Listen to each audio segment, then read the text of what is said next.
What's up, it's the Fragrance Apprentice. Welcome to the new show. Is this fragrance still good in whatever year it is? Of course, it's 2019 now, but time, as I've learned actually over the past few years, doesn't actually stop, which is quite unsettling. But anyway, the fragrance industry is a very fast-paced business. I've worked in it, and especially working in the retail part of it, you learn that things go very quickly, trends, fads, all that kind of thing. And you know, a fragrance that is very popular, that's well loved, can sometimes actually outstay its welcome, and yesterday's hype can be today's garbage. So I wanted to do a show that put into question some of the classics, some of the most well-loved fragrances, and ask, are they still up to the task? Are they still relevant? You know, can they still work for a modern user in 2019 and the years that follow? So that's how I'm actually going to work this. So I've got three asking points, or three talking points. The first one is reformulation. Reformulation is one of the most abundant problems in fragrance today, and some fragrances can get really hit, some can go unscathed, some can be creative.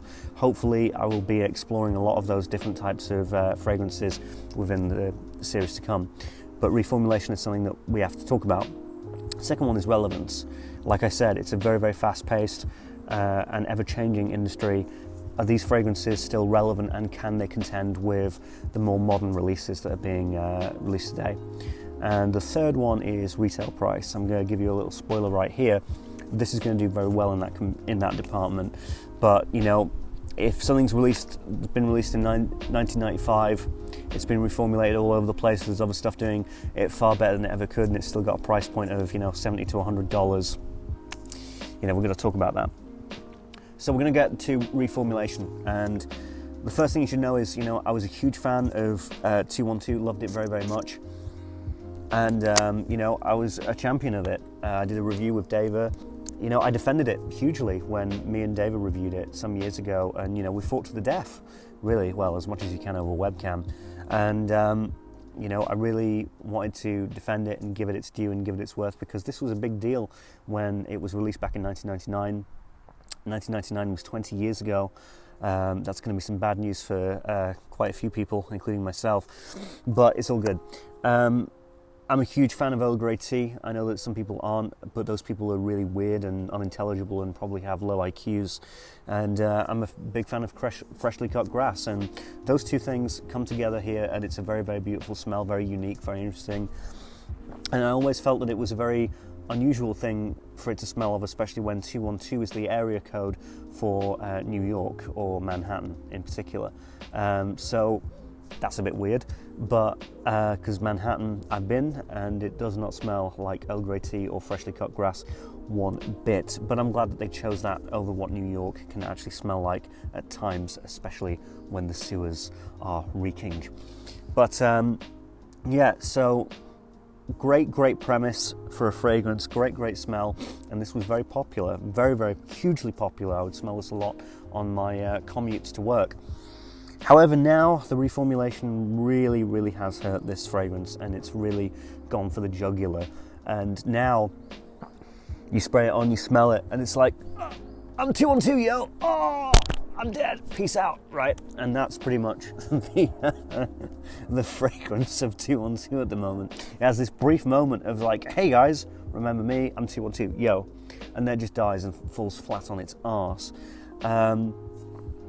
Yeah, even now, it's gone from that really low, it's really trying to hang in there and really trying to be 212, but not working out as much as it wants to.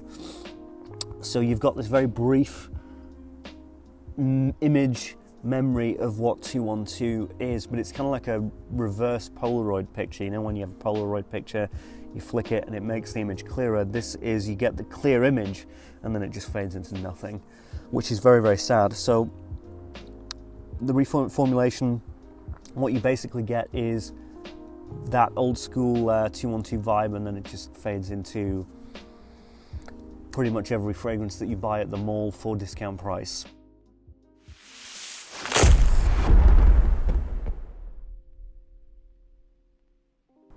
So moving on to relevance, because of that reformulation hit, and especially with the prospering of niche fragrances that we have now, this is under a lot of pressure. People are now a lot more happier to pay a little bit more for fragrance, which is great for the industry.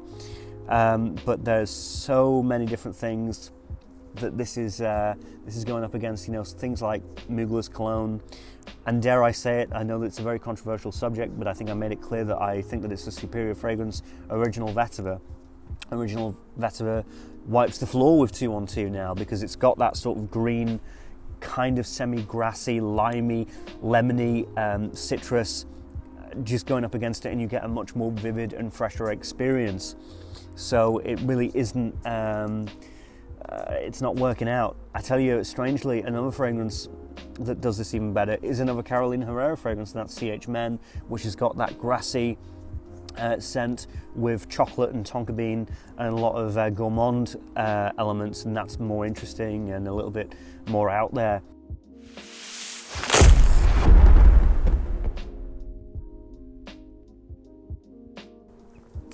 The final thing is, of course, price point, retail price point, and you can still get this for about $50.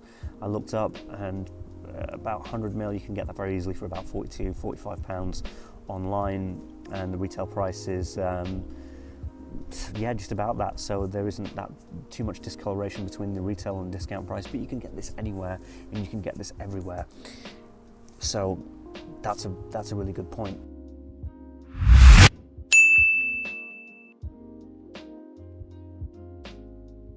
The ultimate question is it still good in 2019 and in the future? And unfortunately, my answer would be no.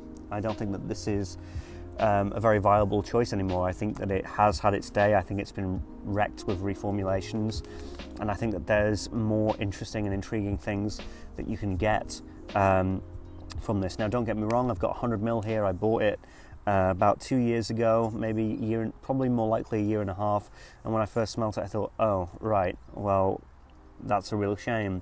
I'm happy to have it. I don't use it as much as I once did, but I've got 100 ml, and when I've used it all up, I won't be rebuying it, more than likely.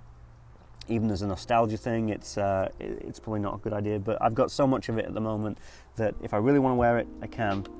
But what I would recommend to you is something like Creed's Original Vetiver. I know that people go, oh, you know, it's just a copy, it's just a clone of Mugler cologne, but it's not at all.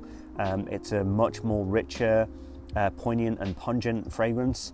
It has so much more going on. It has such more of a realistic substance to it. Mugler cologne is great, but it's very watery, it's very watered down. It smells like Original Vetiver, but with like 20 reformulations. Original Vetiver is great, and I would recommend it. Or if you want to go really crazy, if you want to go super niche, then you could definitely go for this, which is something that I just talked about on my indie showcase. Extrait de... I want to say Ultier from Assassin's Creed, because I'm an Assassin's Creed fan, but it's Atelier. And this is a fantastic, genuine, zen-like green citrusy. It's in the same milk as Original Vetiver, but it's a very, very clean, green, grassy scent. Very hard to find, very, very rare, quite niche.